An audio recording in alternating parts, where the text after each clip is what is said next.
আসসালামু আলাইকুম। আসিয়াস কিচেনের নতুন আরও একটি ভিডিওতে আপনাদের সবাইকে স্বাগতম। আজ আমি আপনাদের দেখাবো মজাদার একটি ভর্তার রেসিপি।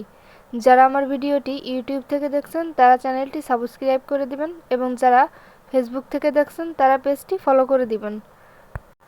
চলুন যাই রেসিপিতে। চুলায় একটা প্যান বসিয়ে প্যানটা গরম হলে দিয়ে দিচ্ছি পরিমাণ মতো সয়াবিন তেল। এখন আমি দিয়ে দিচ্ছি আগে থেকে কেটে ধুয়ে রাখা 2টি পটল।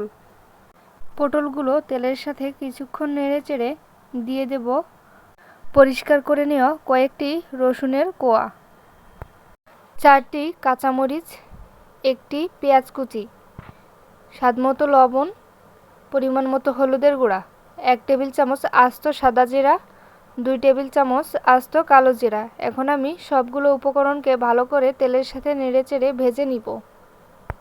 চুলার আঁচটা মিডিয়াম হিটে রেখে সব কিছু নেড়েচেড়ে আমি ভেজে নিচ্ছি।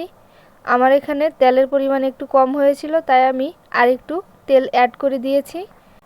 এখন আমি সব উপকরণগুলো হালকা বাদামি করে ভেজে নিব।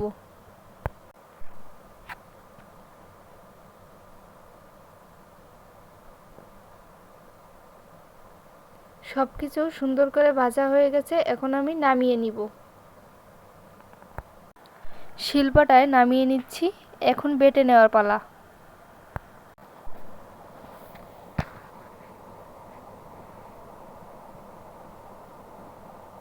অন্য একটি বাটিতে নিয়ে নিয়েছি 2টি শুকনা মরিচ ভাজা এবং একটি পেঁয়াজ কুচি। সামান্য একটু লবণ নিয়ে শুকনা মরিচ পেঁয়াজকে একসাথে মাখিয়ে নিব। ভালো করে মাখিয়ে নিয়েছি। এখন এর ভিতর দিয়ে দিচ্ছি আগে থেকে বেটে রাখা পটল। পটলের সাথে সব কিছু ভালো করে মাখিয়ে দিয়ে দিচ্ছি সামান্য একটু সরিষার তেল, কয়েকটি ধনিয়ার পাতা কুচি।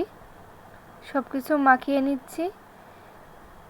ঘ্রাণ কিন্তু খুবই ছুটছে, দেখতেও অনেক লোভনীয় লাগছে, খেতে কিন্তু খুবই সুস্বাদু হয়েছিল। আমার এই রেসিপিটি ভালো লাগলে ভিডিওতে লাইক, কমেন্ট, শেয়ার করে দিবেন। এতক্ষণ পর্যন্ত সাথে থাকার জন্য ধন্যবাদ।